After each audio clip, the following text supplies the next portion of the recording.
Muy buenos días, me da mucho gusto en esta mañana anunciarles la nueva serie que vamos a comenzar, titulada Israel, la higuera y los últimos tiempos. Israel, la higuera y los últimos tiempos. Abran sus Biblias en el capítulo 24 del libro o el Evangelio de Mateo. Mateo 24, versículo 33 al 34. Este pasaje nos servirá como una plataforma bíblica y teológica sobre todo lo que vamos a desarrollar. Acabamos de terminar el misterioso rapto y creo que cubrimos de una forma exegética bastante detallada la doctrina tan importante del arrebatamiento de la iglesia. Y vamos a hundirnos, a sumergirnos en esta historia de Israel, la higuera, y demostrar más que cualquier otra cosa, el día y la hora nadie la sabe, pero sabemos claramente que nosotros somos la última generación. Es Jesús hablando en el capítulo 24 de Mateo, versículo 32. De la higuera aprendan la parábola. Cuando ya su rama está tierna y brotan las hojas, saben que el verano está cerca. Asimismo ustedes, cuando vean todas estas cosas, conozcan que está cerca las puertas. De cierto les digo, que no pasará esta generación hasta que todo esto acontezca. Rápidamente, antes de desarrollar todo este tema, que nos va a llevar 4 o 5 conferencias tal vez, es importante que nosotros sepamos que la higuera representa a la nación de Israel. De eso no hay absolutamente ninguna duda alguna. Así que cuando Jesucristo dice que cuando la higuera reverdeciera, que tuvo lugar el 14 de mayo de 1948, cuando Israel resucita, Israel renace nacionalmente como nación soberana, libre e independiente. En ese momento comienza la cuenta regresiva de Dios. ¿Qué es lo que Cristo nos está diciendo? Que la generación que vea esto no pasará. Será la última generación.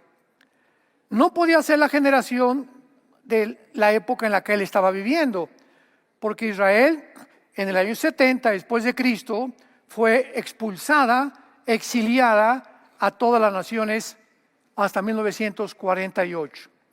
Así que nosotros somos esa generación. ¿Cuándo sucederán todas estas cosas? No sabemos si en 2025, 2028, 2030, pero somos la última generación bíblica que nos da realmente el privilegio de poder prepararnos ya, tomar en serio a Dios por todo lo que se viene en el mundo y estar atentos en cualquier momento de oír una trompeta en el cielo, que solamente los cristianos la van a oír. Oír una voz que es la de Jesús y cuando menos lo esperemos, estamos con Él. Para irnos con Él al cielo. En Juan capítulo 14, Jesucristo dijo, no se turbe su corazón ni tenga miedo. En la casa de mi Padre voy a preparar lugar para ustedes. Y cuando me fuere, vendré por ustedes y os tomaré a mí mismo para que donde yo estoy, ustedes estén. ¿A dónde está Cristo? En el cielo. Entonces, el rapto no puede ser la segunda venida, porque la segunda venida, Él viene y baja y no nos lleva al cielo. Baja con nosotros a establecer su reino milenial. En Juan 14 le está prometiendo que cuando venga es para irnos con Él al cielo. Y cuando estemos en el cielo, aquí abajo, van a pasar los 7 años de la tribulación. Y mientras nosotros en el cielo vamos a ser juzgados.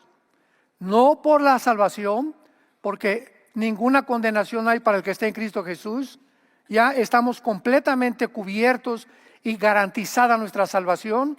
vamos a ser juzgados por todo lo que hicimos o dejamos de hacer desde el momento en que tú y yo nos convertimos. Porque nuestro pasado antes de nuestra conversión no existe. Como está más lejos el occidente que el oriente, Dios hizo alejar de nosotros todas las cosas que hicimos en el pasado.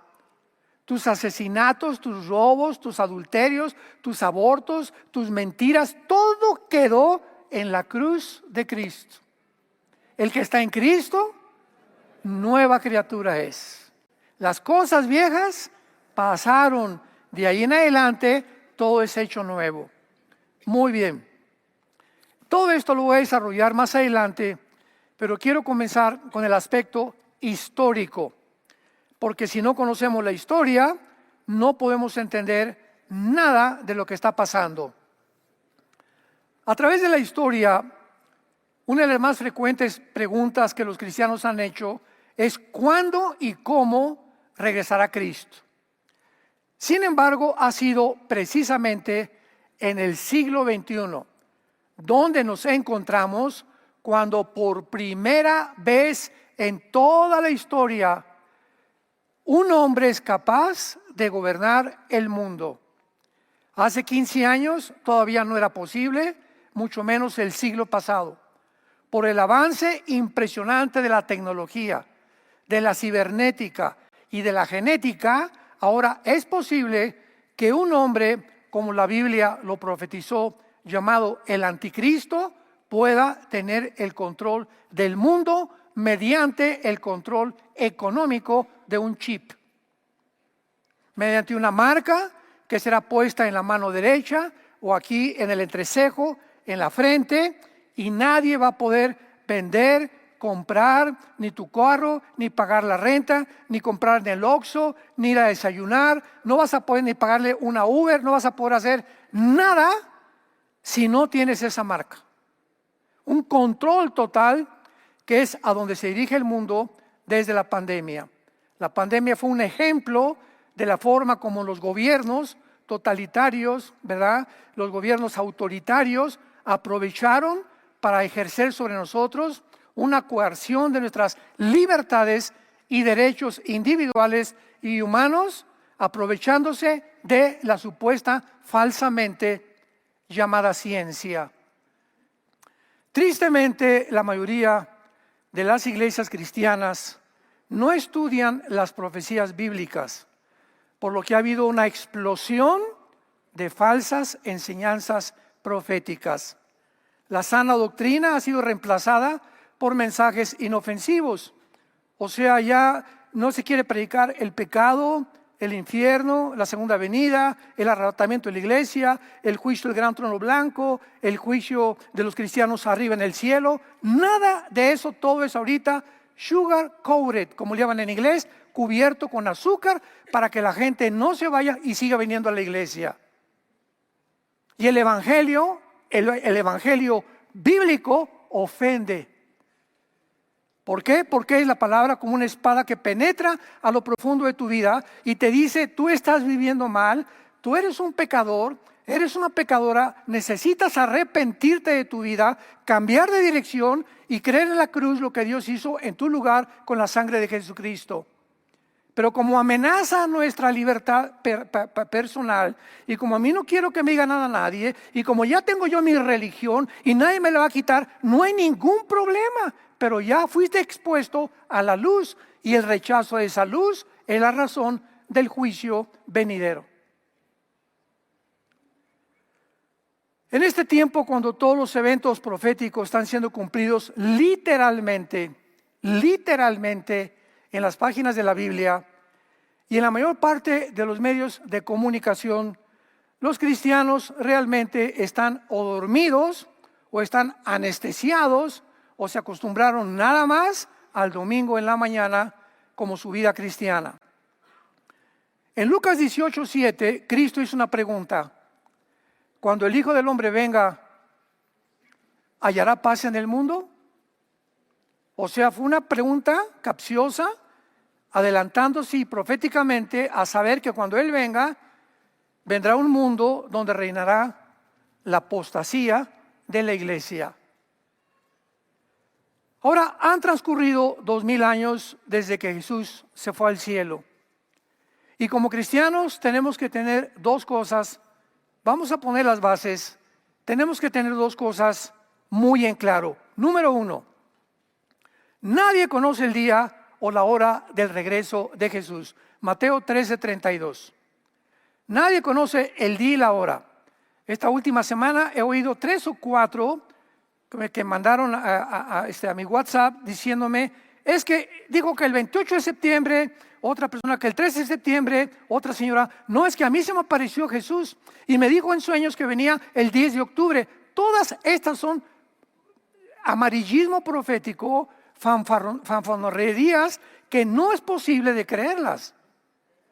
Porque el día y la hora, vamos a ver que aunque no sabemos el día y la hora, podemos saber los tiempos en que nos encontramos y lo vamos a demostrar con la palabra de Dios. Entonces es muy importante poner en claro esto. Y en segundo lugar, que sí podemos conocer los tiempos en que nos encontramos. Veamos algunos pasajes, Mateo capítulo 16. Para demostrar esto, siempre respaldémonos con la Biblia. Mateo 16, vinieron los fariseos y los saduceos para tentarle y le pidieron que le mostrara señal. Una señal del cielo, muéstranos. Mas él respondiendo les dijo, cuando anochece, dice en buen tiempo porque el cielo tiene arreboles y por la mañana hoy habrá tempestad. Porque tiene arreboles el cielo nublado. Hipócritas que saben distinguir el aspecto del cielo, mas las señales de los tiempos no podéis. La generación de Cristo tenía la responsabilidad de conocer que aunque no sabían todavía muy claro que el Mesías tenía que morir crucificado, pero que vendría alguien que era el hijo de David a tratar de instaurar el imperio romano y vencer al imperio romano y libertar a Israel, ellos conocían claramente. ¿Quiénes lo conocieron? Los Reyes Magos. Los Reyes Magos. ¿Quiénes sean los Reyes Magos? Bueno, sabemos que la palabra mago, magí, ¿verdad? En el latín no es una persona que, como la magia que se practica actualmente, eran reyes que eran científicos o se les podría llamar astrónomos. ¿Quiénes eran estos tres personajes que no son Melchor, Gaspar ni Baltasar, ni tampoco Chencho, ni Chencha, ni Chencho? Son hombres que han inventado. Eran personas que venían de Irak, guiados por una estrella, por una luz. ¿Y quiénes eran? Bueno, si retrocedemos 600 años antes de Cristo, Daniel lo nombraron el jefe de los astrólogos de Babilonia. ¿Se acuerdan los que han leído el libro de Daniel? Fue nombrado jefe de los astrólogos porque le salvó la vida cuando no le pudieron interpretar al rey Nabucodonosor el sueño. Y lo nombró el rey, el jefe de los astrólogos. Entonces Daniel les compartió la semana 70 de Daniel 9, 24 al 27. Y sabemos que estos han de haber sido la tercera generación de estos maestros de Daniel o discípulos de Daniel que supieron claramente que iban a ser un Mesías en Belén. Y cuando llegan le preguntan a Herodes, que se asustó, ¿dónde está el rey de los judíos?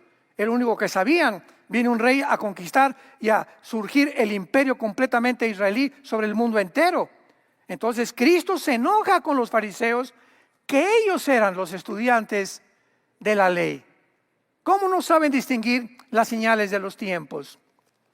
Veamos otro ejemplo en la primera carta a los Tesalonicenses, capítulo 5, que también Pablo los exhorta por ignorar las señales de los tiempos en que ellos no podían ser engañados y fueron engañados, por lo que les mandó la segunda carta a la iglesia de Tesalónica. Primera de Tesalonicenses 5, dice Pablo, pero acerca de los tiempos y de las ocasiones, no tienen necesidad, hermanos, no tienen necesidad, hermanos, que yo les escriba.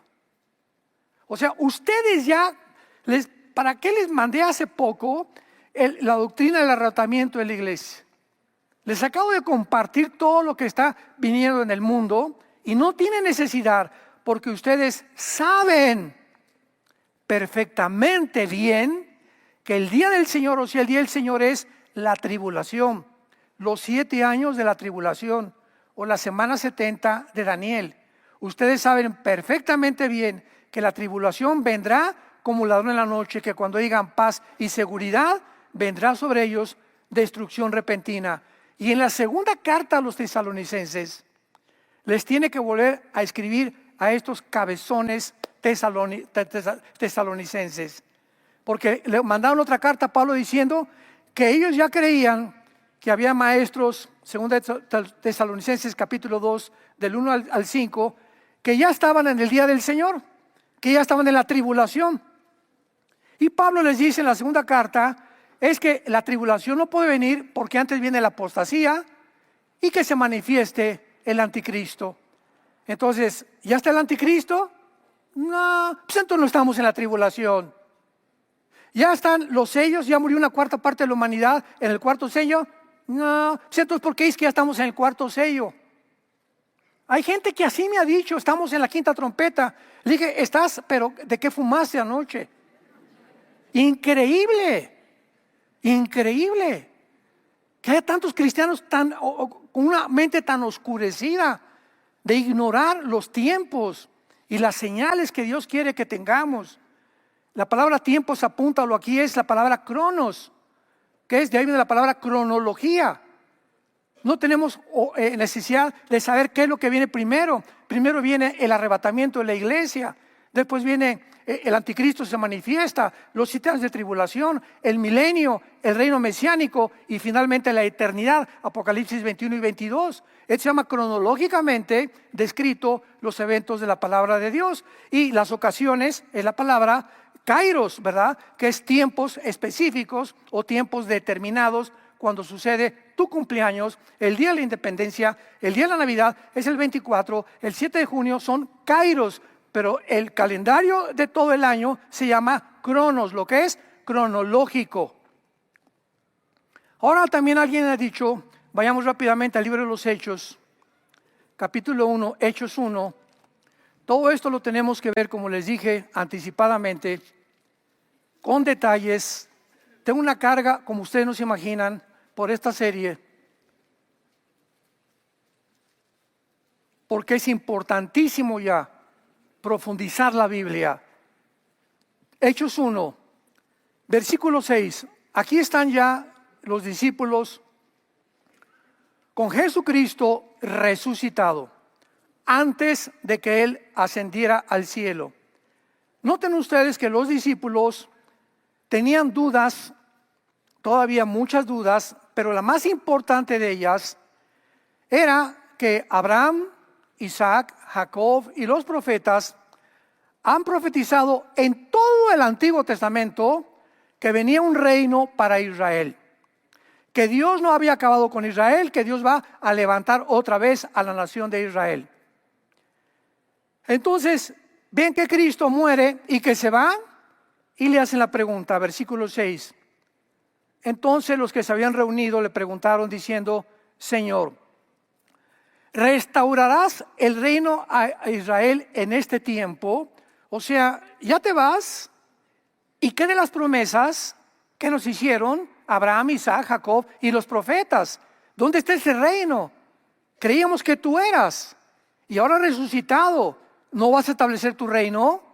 Y entonces Cristo les contestó, no les toca a ustedes saber los tiempos o las sazones que el Padre puso en su sola potestad, pero recibirán poder cuando el Espíritu venga y me serán testigos. Pregunta, ¿hay una contradicción entre esto y la primera carta a los tesalonicenses que acabamos de leer?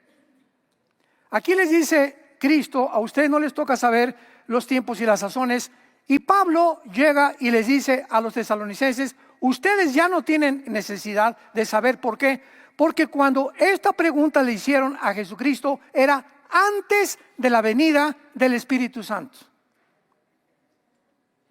El Espíritu Santo no había venido a darles, a inspirarles toda la verdad de las Escrituras. Pero una vez venido el Espíritu Santo, los apóstoles comenzaron ya a explicarles los tiempos en que nos encontrábamos. Entonces, si no entendemos el Antiguo del Nuevo Testamento y la ocasión cuando las cosas se dijeron, comenzamos a hablar barbaridades. No se pueden saber ni tampoco los tiempos. Y usan este versículo, por el amor de Dios, lee un poco más profundamente la Biblia. Fue dicho cuando el Espíritu Santo no venía y no les toca a ellos saber. Pero el Espíritu Santo vino ¿a qué cosa? A guiarnos a toda la verdad. Muy bien. Y veamos también Ezequiel capítulo 38. Estos son algunos pocos pasajes para probar que sí podemos saber los tiempos en que nos encontramos. Ezequiel 38. Este pasaje de Ezequiel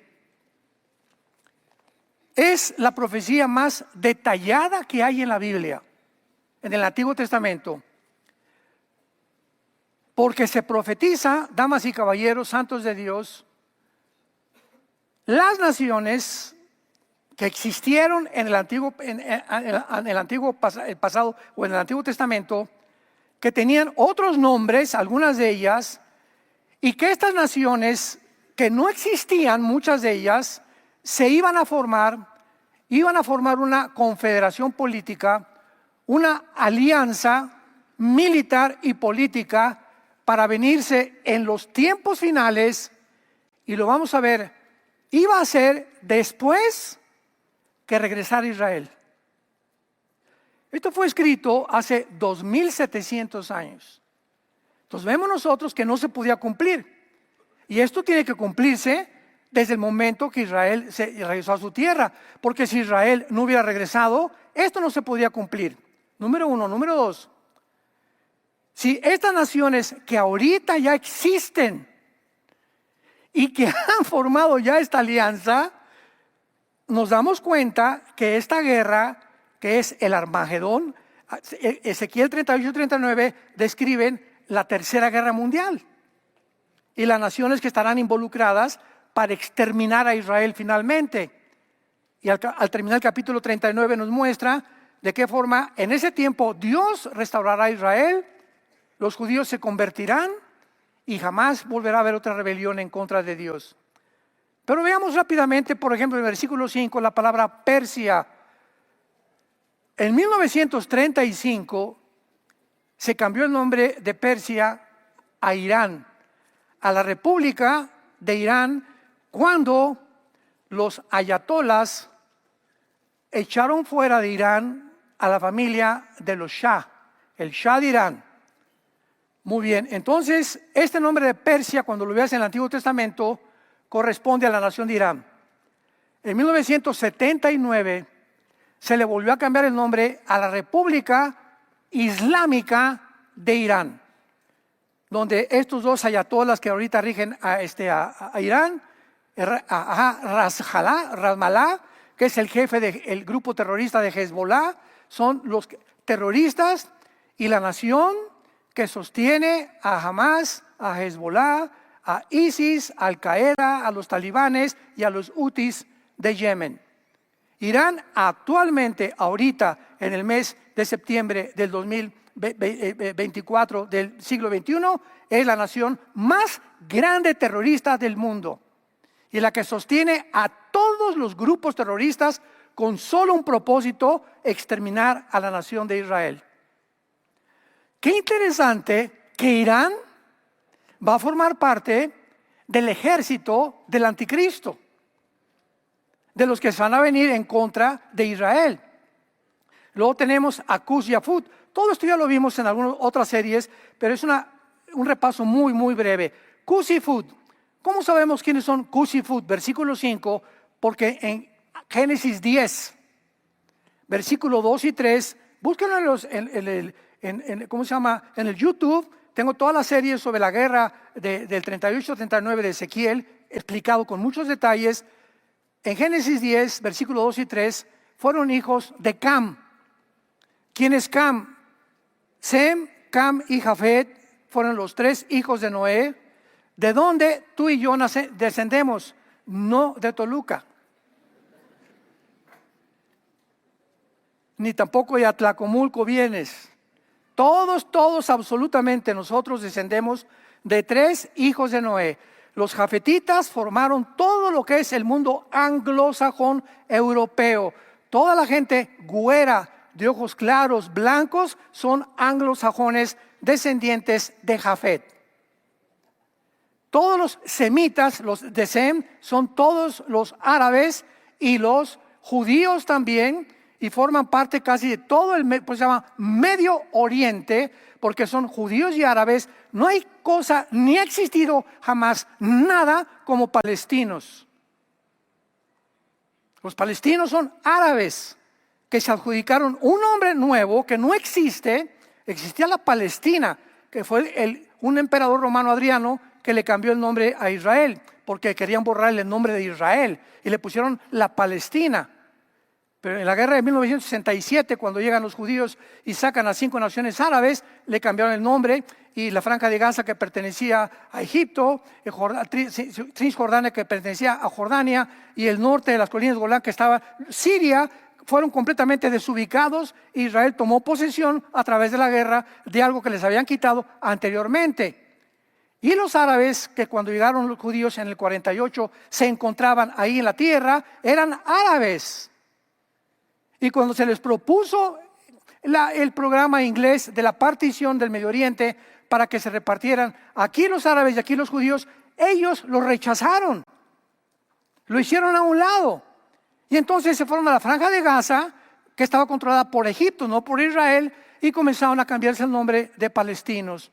¿Por qué? Porque las naciones árabes a las que ellos pertenecían, ninguna de ellas los aceptó.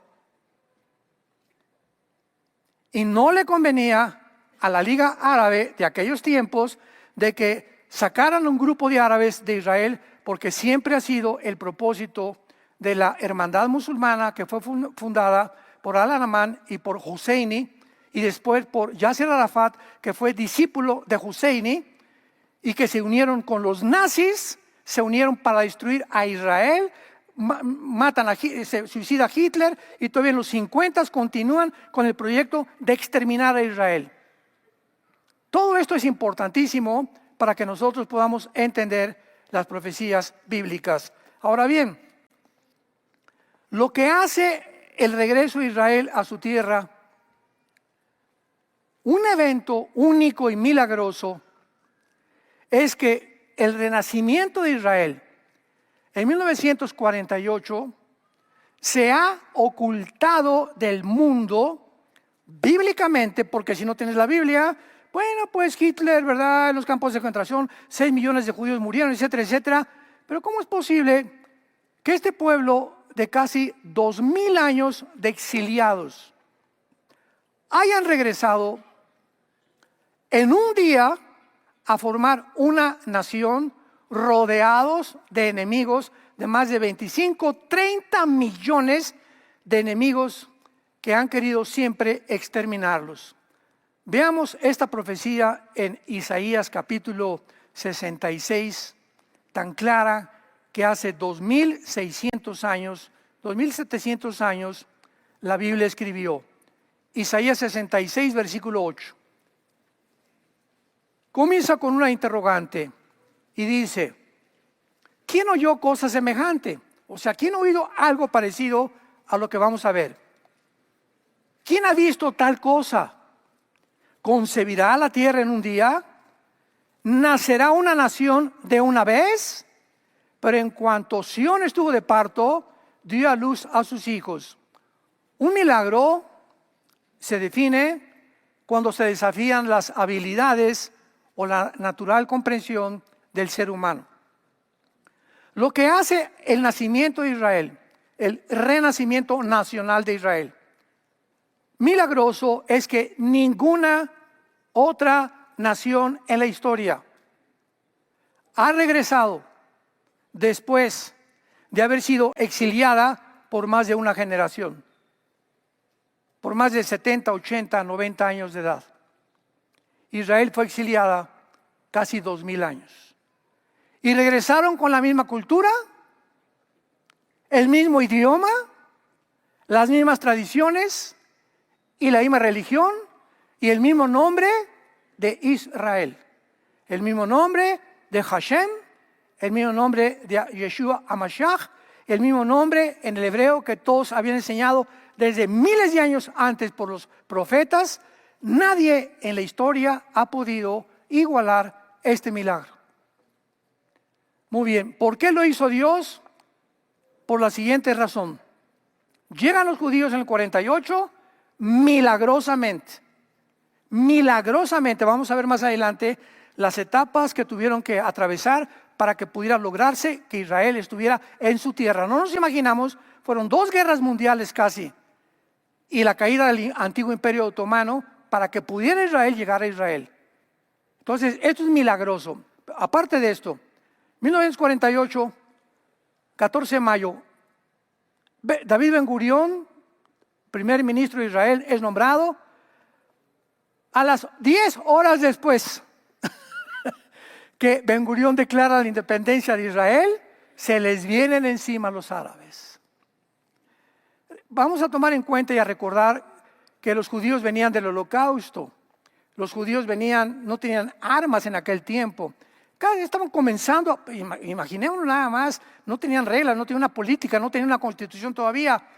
Y vencen a las naciones árabes milagrosamente.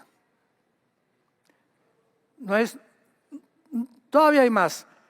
1956, el presidente Gamal Nasser de Egipto, del 48 nos brincamos a 1956. Proclama, destruyamos a los árabes porque invadió el canal de Suez. Son derrotados otra vez los más de 4 naciones árabes por los judíos milagrosamente. 1967, la Guerra de los 6 días. La Guerra de los 6 días se encuentra registrada en la Academia West Point de Estados Unidos, que es una academia militar muy famosa, como una de las guerras, y en la historia y en las enciclopedias también, más milagrosas que las de Napoleón Bonaparte, que las de Aníbal, que las de Alejandro el Magno, que de todos estos grandes conquistadores del pasado. ¿Por qué?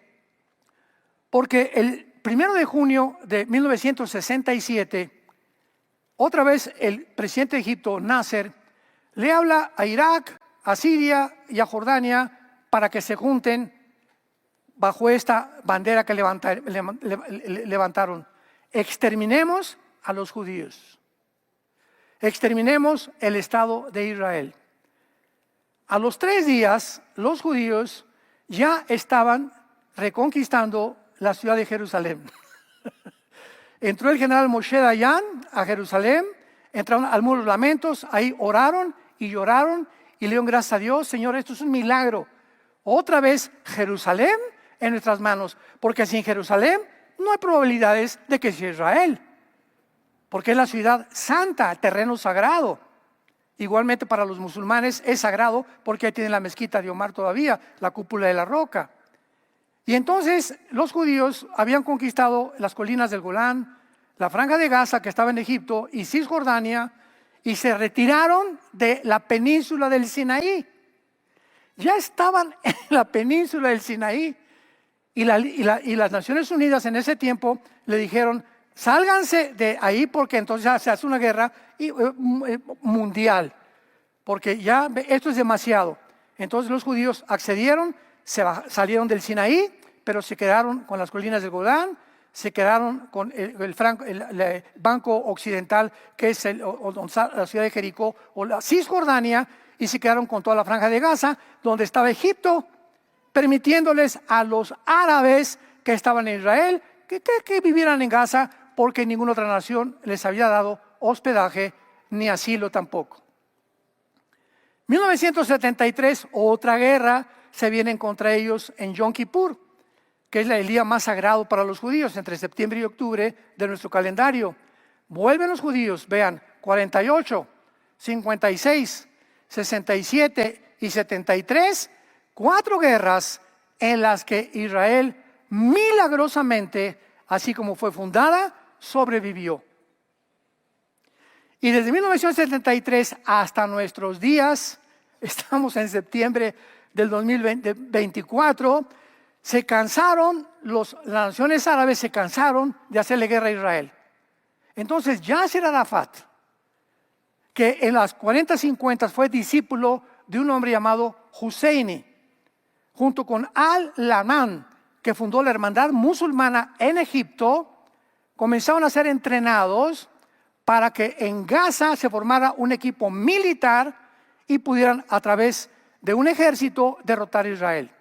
Nos iban a conformar vivir en una franja de 50 kilómetros de distancia, 10 kilómetros de ancho, como ciudadanos pacíficos. No, ellos han tenido y han jurado, y se encuentra en la Constitución, googléalo, la Constitución de la Organización para la Liberación de Palestina. Tenemos que exterminar a Israel. Es una enemistad de hace siglos. Es un odio impresionante, satánico. Y qué interesante que los nazis se unieron con Husseini y se unieron con todos los el que formó la hermandad musulmana para destruir a los judíos. Veamos cómo se forma como una metástasis. Se forma una agrupación, como decía mi abuelo, son lobos de la misma loma. El mal atrae al mal. Lo semejante atrae a lo semejante. Tú eres una persona buena, buscas personas buenas con tener amigos. Eres borracho, parrandero y jugador. ¿Quiénes van a ser tus amigos? Igual que tú. Eres una persona adúltera, estás con adúlteros. Eres una persona que le interesa el dinero, vas a buscar personas a quien les puedas tú sacar dinero o hacer negocios. La amistad no existe para hacer negocios, existe los intereses económicos o políticos nada más. La amistad queda completamente en el suelo. Lo semejante atrae a lo semejante, lo dicen los salmos. ¿Qué hicieron entonces? Formar grupos guerrilleros. Y se levanta entonces el primer líder de la Organización para la Liberación de la Palestina, 1968, Yasser Arafat. Nació en Egipto, fue criado en Egipto y finalmente, ¿verdad? Husseini fue su maestro y comienza Arafat a formar la Organización para la Liberación de Palestina con el propósito de formar guerrillas, porque ya guerras ya no querían, meterse vestidos de civiles para que si atacaran los judíos, el mundo dijera, están matando civiles, para que sin uniforme ellos pudieran esconderse detrás de las ropas de los civiles. En 1979, cuando Irán se vuelve islámico y cuando comienzan a promover el islamismo y el exterminio de Israel, le hablan a Arafat y le dan una recepción de héroes en Teherán. Y lo reciben los ayatolás a Yasser Arafat y lo nombran el jefe no solamente de los palestinos, sino también para formar otro grupo llamado Hezbollah, que significa en árabe el partido del pueblo. ¿Quién es este grupo Hezbollah? Ya Irán tenía un equipo, como aquí antiguamente los dos presidentes que había en México, el Estado Mayor Presidencial. Estaban los Pinos, el Estado Mayor eran militares que se encargaban, ¿verdad?, de cuidar al presidente, las cosas más altas militarmente. Entonces tenían un Estado Mayor Presidencial los iraníes llamado las Guardias Revolucionarias. Era todo un conjunto de militares que rodeaba a los ayatolás para protegerlos y en una guerra poder defender a Irán. Entonces estos guardias revolucionarios sacaron al 30% de ellos y los comenzaron a entrenar para poder sabotear y poder hacer la guerra debajo del agua a Israel. Y nació Hezbollah. Y hasta el momento, no sé cuánto supieron ustedes, desde el siglo pasado hasta ahorita, no han dejado de mandarles misiles, cohetes. Las Naciones Unidas están 90% en contra de Israel. Los medios de comunicación, lo vimos ahora el 7 de octubre, llega un grupo de 2,000 asesinos, guerrilleros, a cometer un genocidio dentro de Israel, en los kibbutz, meter a los niños recién nacidos en los hornos microondas, sacarles los ojos enfrente a los papás, abrir a las mamás de su vientre, cortarles la cabeza, cortarles las orejas, quemar después sus casas. Se van y se llevan a los rehenes vamos a traerlos para que nos sigan los soldados en Israel, y vamos a la franja de Gaza, y ahí los vamos a esperar y les hacemos una trampa y acabamos con Israel. Y todo les salió al revés, aunque todavía tienen más de 100 rehenes, que va a ser muy difícil que los suelten, pero hasta este momento casi jamás está deshecho. Y acabamos de ver hace 3 o 4 días la tecnología más grande militar del mundo en la historia del ser humano. Hace 3 días los ayatolas hace algún tiempo ya preveían que los radios, los celulares, los iPhones, los judíos tenían un control impresionante tecnológico por control satelital, y los podían descubrir dónde estaban. Entonces se deshicieron de todos los celulares y compraron beepers. Más de 10,000 beepers. Y los repartieron a todo Hezbolá. Me río, ¿verdad? Porque digo, esto es algo fenomenal, porque todos son asesinos todos. Son asesinos, carniceros, sangrientos. Es una banda completamente demoníaca. Y entonces en sus beepers de repente mandan una señal los judíos. De alguna forma los judíos interceptaron 10,000 beepers, tal vez antes de la fábrica cuando llegaron allá a Irán, pero tiene una tecnología impresionante, y por control remoto los hicieron explotar. Han muerto como 15 nada más de Hezbolá, pero otros, ¿verdad? Bueno, total que se quedó Hezbolá ahorita completamente derribado, jamás completamente derribado, y vemos nosotros por qué no han podido acabar con Israel. ¿Por qué no han podido destruirlo? ¿Cómo es posible que esto haya sucedido en el mundo que vivimos? Y ahorita Rusia, Putin dice, esto de Israel es fenomenal, dijo. Es absolutamente increíble. ¿A quién se le hubiera imaginado? Ni en la Guerra de las Galaxias, ni en las películas de Julio Verne, pudimos ver lo que acaba de hacer Israel con un ejército sin mandar nada, desde lejos destruirlos. Y terminamos leyendo Jeremías capítulo 35, que nos dé la respuesta a la Biblia para todos los que tengan oídos, que oigamos lo que la Biblia dice y lo que ha prometido a la nación de Israel. Jeremías capítulo 31, Jeremías 31, 35 y 36. Antes de leerlo, termino con esta frase. Cuando Dios, tenemos que entender, cuando Dios planeó formar una nación, los seres humanos estamos en planeta Tierra. Dios tenía que buscar la manera de que esos seres humanos lo conocieran a Él.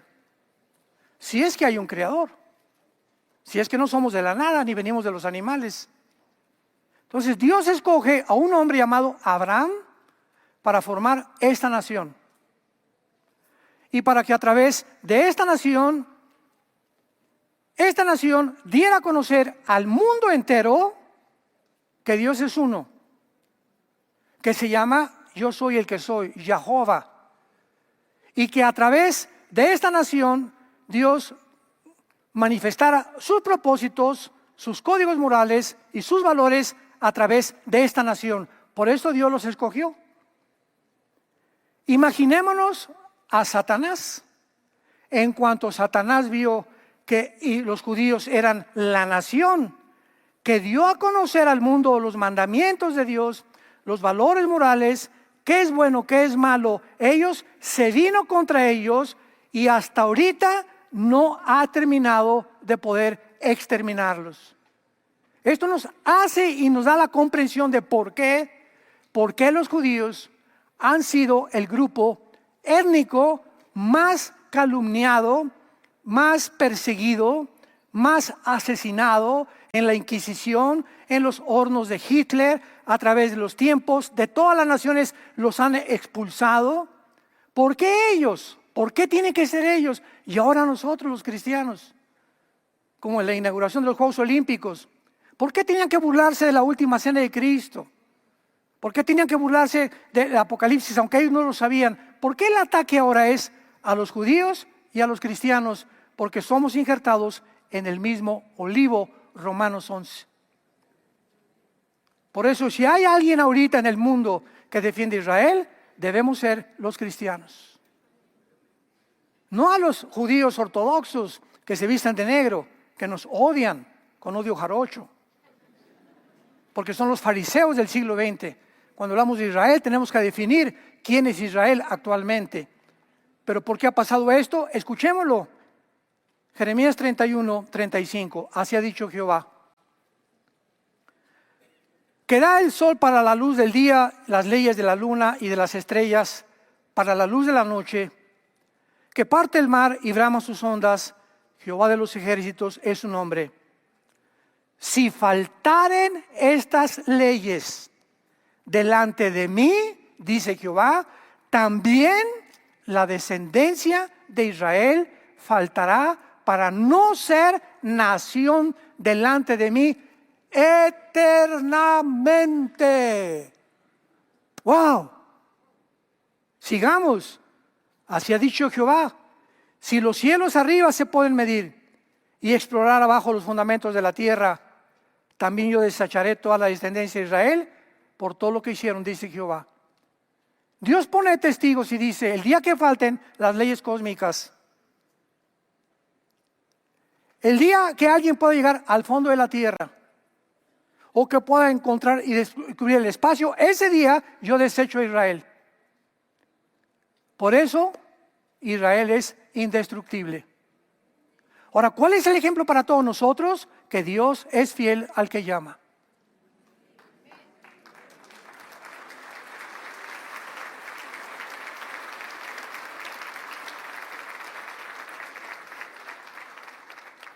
Simplemente Dios nos está diciendo, vean, después de todo lo que me hicieron, lo que le hicieron a mi hijo, soy fiel. ¿Qué nos dice a la iglesia eso? Que nunca te dejaré ni te desampararé. Después de lo que le hiciste a tu esposa, a tu novia, a tu novio, tus abortos y todo, te amo. Quiero tener misericordia de ti, porque de tal manera los amo que mi hijo pagó por ti y por mí lo que tú merecías pagar, la condenación eterna. Y cuando los cristianos descubrimos todo esto, ya no somos antisemitas, porque es impresionante que el antisemitismo, el odio contra Israel, está entrando a las iglesias cristianas. ¿Por qué? Porque no conocen la Biblia. Simplemente por esta razón, por una ignorancia impresionante de las profecías bíblicas. Y tenemos ya que despertar y darnos cuenta que tenemos que orar por Israel, por México más que nunca, por Estados Unidos, por las naciones del mundo. Es nuestra responsabilidad y además continuar ganando las almas. Padre, te damos gracias por tu palabra. Porque los cielos y la tierra pasarán, pero tus palabras, así como Israel, fue recogida milagrosamente, sostenida milagrosamente, preservada milagrosamente hasta el final. Solamente nos habla que si tú has sido fiel con esa nación, lo serás también con nosotros, con tu iglesia, hasta el fin. Gracias, Padre, porque es la evidencia más grande que tú existes, la sobrevivencia de la nación de Israel. Te alabamos y te bendecimos por tan grande misericordia, por un amor tan infinito, por la profundidad de tu sabiduría, de tus decretos, de tus conceptos, de tus dichos y de todos aquellos preceptos que nos has dejado para saber que somos tus testigos de que tú eres Dios en el cielo y en la tierra. A todos ustedes que nos ven por la televisión, les invitamos a que en esta mañana haz la paz con Dios. No sigas en ese camino que conduce a la muerte, porque hay caminos que parecen derechos, pero su fin es muerte. El pecado trae tristeza, trae destrucción, amargura, rencor, odio. Las dos fuerzas más grandes del universo son el amor o el odio. ¿En qué campo te quieres poner? El odio no dura. El odio es autodestructivo. El amor es eterno. Es paz. Es dominio propio. Es gozo. Es tranquilidad en el alma de saber que no estamos solos, que Dios nos ama. Dile: Jesús, te pido perdón por mi vida. Creo que en la cruz pagaste por mis pecados, que a los 3 días resucitaste entre los muertos, y te pido que entres a mi corazón como mi Señor y mi Salvador. Te doy las gracias por tan grande amor. Amén. Los cielos y la tierra pasarán, y mis palabras permanecerán. Así como Israel acabó en la apostasía, teniendo esto, la Biblia profetiza que así acabará la iglesia también. Muy pocos son los que se van a salvar, porque angosta y estrecha es la puerta que conduce a la salvación, y muchos van a querer entrar y no van a poder, porque no querían pagar el precio. No solamente de creer en Cristo, el diablo también cree en Dios. El diablo no es ateo. No querían pagar el precio de seguir sus pisadas, obedecerlo en sus mandamientos. Y ancha y espaciosa es la puerta que conduce a la perdición, y la mayoría van por ella. ¿En qué puerta te encuentras? ¿En qué camino estás caminando? Ven ahora que Dios te habla. Arrepiéntete de tu vida y siga a Jesucristo. Y ten esa paz que sobrepasa todo entendimiento, que guardará tu alma hasta el final de tu vida. Amén.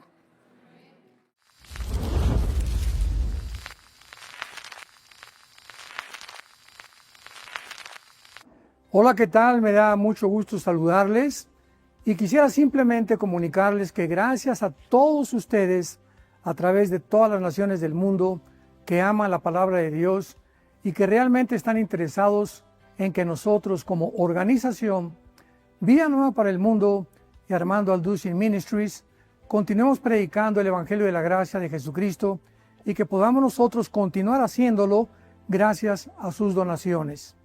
Este año cumplimos 46 años de ministerio, 46 años donde hemos predicado, hemos enseñado, hemos tenido seminarios y de diferentes formas de estudios bíblicos alrededor del mundo, y hemos pensado y considerado de una forma fiel el Evangelio de la sana doctrina de Jesucristo. Nosotros, con todas estas donaciones, tenemos que sostener pastores, misioneros, obras, equipos de televisión, y aún continuamos buscando la manera de poder elevar este ministerio.